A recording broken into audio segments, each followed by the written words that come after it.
want you to explain why you're taking these actions, what you saw in teenage use. Well, we also put out data yesterday along with CDC showing between 2017 and 2018 almost an 80% increase in use of e-cigarettes among high school students and about a 50% increase in use of e-cigarettes among middle school students. A sharp rise in a number of kids who are using it regularly, meaning 20 or more days out of a month. And just overall increased utilization of the flavored products in particular. Almost 70% of kids are using flavored products. These are enormous numbers. Fully 20% of all American kids now are vaping, are using e-cigarettes. And we can't sustain another year like this. We can't see these kinds of increases year over year. We now have data showing that some proportion of kids who initiate on nicotine through e-cigarettes are going to back migrate onto combustible tobacco, onto regular cigarettes. And we're going to reverse the dramatic gains we've made in recent years and try and reduce smoking rates, especially among kids. That's why we took the actions we took yesterday. In terms of the blowback from this, what are people even concerned about this? This doesn't sound to me like it's going to restrict adult access. It sounds like these are steps taken that are common sense steps to make sure that it's not winding up in underage hands. Right, it's going to restrict access to kids. I mean, there's no way to completely prevent access to kids, but we're going to put some speed bumps in the way to help prevent these things from getting into the hands of kids, particularly the flavored products, the fruity flavored products. And so we're going to put significantly enhanced age verification requirements in stores.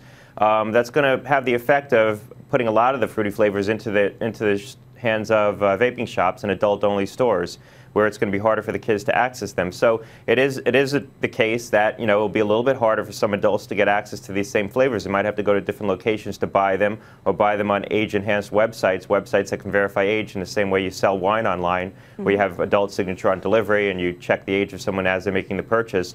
But I think a lot of people are going to be willing to put up with a few inconveniences in order to really prevent these things from getting into the hands of kids. The reality is, if we don't prevent this level of youth use of these products, this is an existential risk to the entire industry.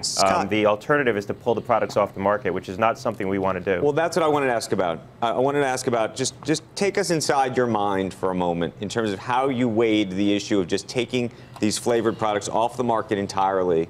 Because there are some that have a view that just having them on the market, they'll ultimately get into the hands of kids, even if you try to put up barriers and other hurdles.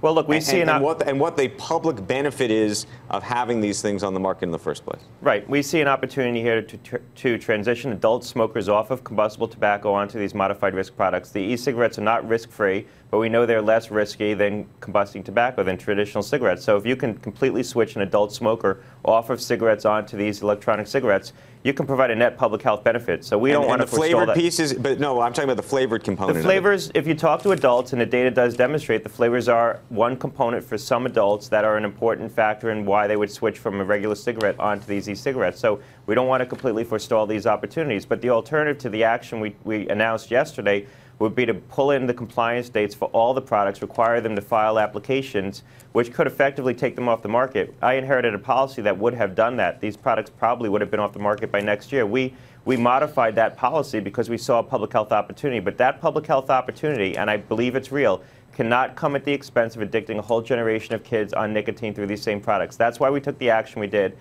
If this doesn't work, we're going to be back. We're going to have to do more. And so I'm hoping the manufacturers also, this is a wake-up call, and they're going to step in, take their own actions, and some of them already have, including Juul.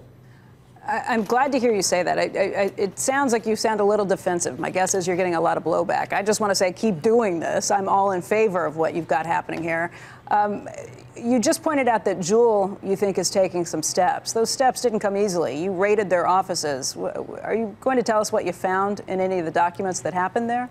Well, we haven't gone through everything yet. We were looking at past marketing practices and data related to the products that they have in the market to make sure that they're all legally on the market. I'm encouraged by some of the signs I've seen from manufacturers taking steps on their own, even in advance of us fully implementing these measures. We really need to see these rates come down. It's not enough just to slow the rate of growth in teen use. We need to reverse the trends that have taken hold in the recent years, or really in the last year. This is a public health priority of ours right now, and I do think the actions we took are robust enough that they're going to have an impact, but we may have to look at other things. And remember, we also announced yesterday that we're looking to advance a rulemaking process to ban menthol in the combustible cigarettes and also ban characterizing flavors in cigars and cigarillos. We know that the flavors in those products as well are a leading reason why kids initiate on regular tobacco. We still need to do more to prevent youth use of regular tobacco.